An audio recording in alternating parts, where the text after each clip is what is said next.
My name is Emily Carter, and I live in Dallas, Texas. If you had asked me 5 years ago what my life would look like, I would have told you it was a dream come true.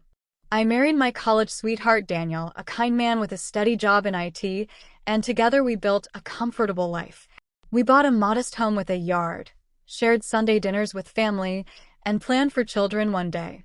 From the outside, it probably looked like we had it all. But sometimes, what you see on the surface isn't the full picture. Beneath the surface, cracks were forming, ones I refused to see until it was too late.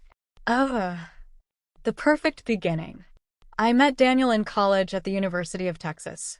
He was the quiet type, gentle, hardworking, and dependable. I was more outgoing, always involved in events and eager to meet new people. Somehow, our differences balanced us. He steadied me, and I brought him out of his shell. When he proposed to me at White Rock Lake, I didn't hesitate for a second. We got married 2 years later in a small church ceremony, surrounded by friends and family. For a while, life was simple and beautiful. But marriage isn't just about love.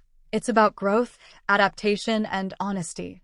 And somewhere along the way, I lost sight of that.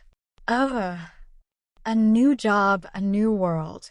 2 years into our marriage, I started working at a marketing firm in downtown Dallas. It was exciting, fast-paced, and filled with people who had big dreams. My boss, Richard Lawson, was the kind of man who commanded attention the moment he walked into a room. He was sharp, ambitious, and always seemed to know exactly what to say. At first, I admired him purely in a professional way. He challenged me, pushed me to think bigger, and made me believe I had potential I hadn't tapped into yet. But slowly, without realizing it, I started seeking his approval more than I should have. Daniel noticed the long hours, the way I came home exhausted, and how my phone buzzed constantly with work emails. He never complained outright, but I could see the disappointment in his eyes. "Emily," he said one night while I reheated leftovers instead of sitting down for dinner, "I feel like I don't see you anymore. Even when you're home, your mind is still at work." I brushed it off, saying, "This is just how the industry is, Daniel. I'm trying to build something here. Don't you want me to succeed?" He sighed, nodded, and didn't push further. I told myself I was doing all this for us, for our future. But the truth was, I was slipping into a place where my marriage came second. The crossing line. Richard began giving me more responsibilities, often asking me to stay late.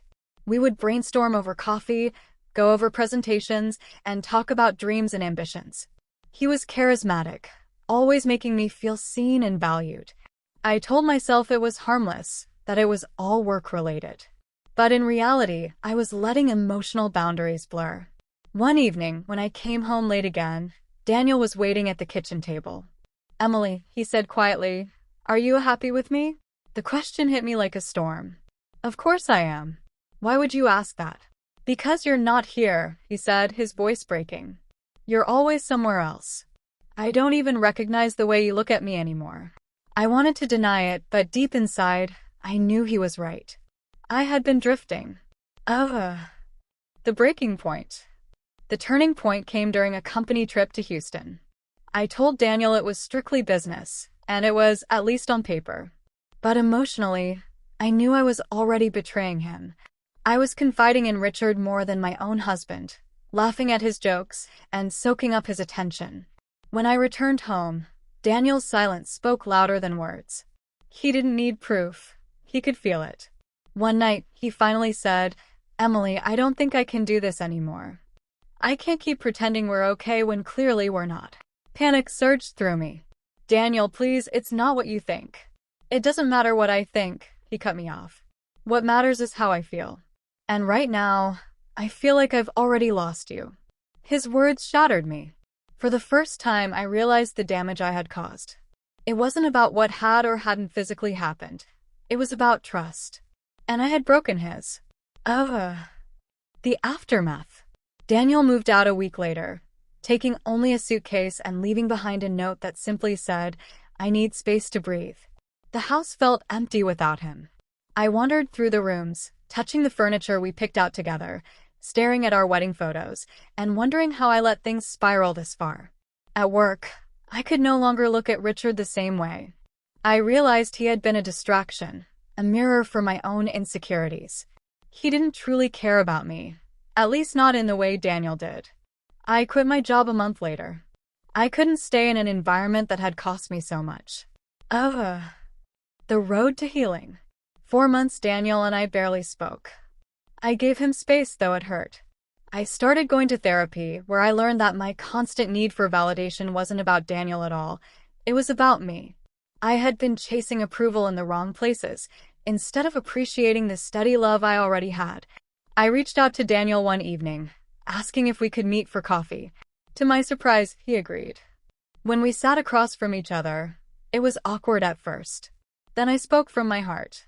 I betrayed your trust, Daniel, not in the obvious way, but in the ways that mattered. I put someone else before you, and I'll regret it for the rest of my life. I don't expect you to forgive me, but I want you to know I'm sorry. He looked at me, his eyes tired but kind. Emily, I can't just erase what happened, but I can see you're trying. I don't know if we can go back to what we had, but maybe we can start with honesty this time. It wasn't a promise of reconciliation, but it was a seed of hope. Looking forward. It's been 2 years since that coffee meeting. Daniel and I are slowly rebuilding, not as quickly as I'd like, but with intention. We attend counseling together, we make time for honest conversations, and most importantly, we're learning how to prioritize each other again. I've learned that infidelity isn't always physical. Sometimes, it's the betrayal of attention, of trust, of allowing someone else into the sacred space meant only for your spouse. Beneath the surface, I once thought I had it all together. But beneath the surface, I was lost. Now, I'm learning to live differently, more aware, more grateful, and more present. And if there's one thing I want anyone to take from my story, it's this: never take the quiet, steady love for granted. It may not be flashy, but it's the kind of love that holds you together when the storms come.